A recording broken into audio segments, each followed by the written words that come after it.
Imagine setting sail with everything you own, your future, your family, your trade goods, aboard a magnificent Chinese junk ship, only to vanish into the sea within hours of reaching safety.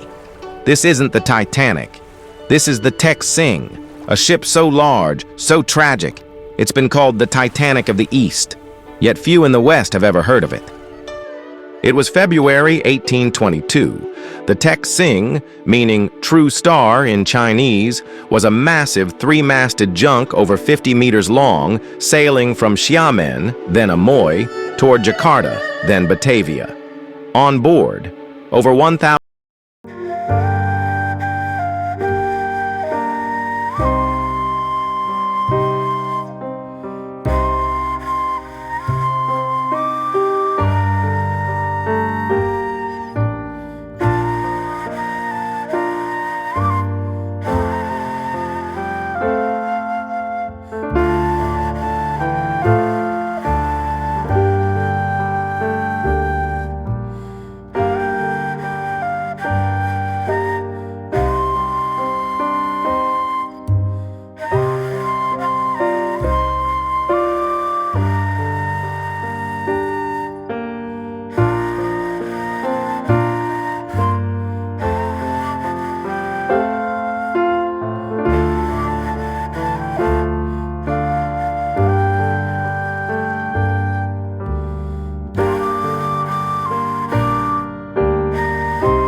But there was no breaking news, no headlines, because for most of the world, it never existed.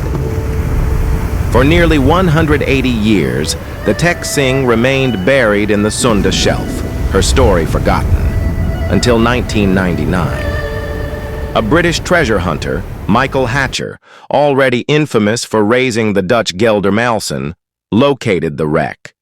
What he found was astonishing. Over 350,000 pieces of porcelain, perfectly preserved.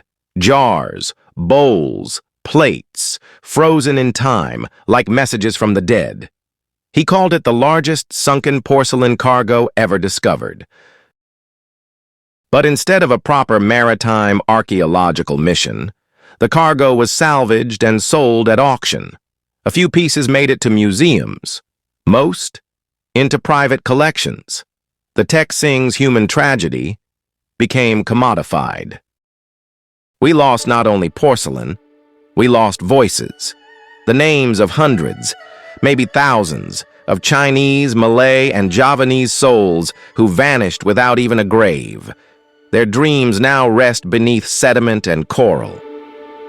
There were no news reporters, no grand memorials, and yet their story might be more tragic than the Titanic's, because they were forgotten. Why? Because beneath the waves lie lessons, not just artifacts, about trade, about empire, about the human cost of ambition, and about how easily a story can disappear, unless we choose to remember it. So the next time you hear Titanic, remember there was another. A ship with no orchestra, no grand staircase, only hopes and heartbreak, now buried beneath the South China Sea.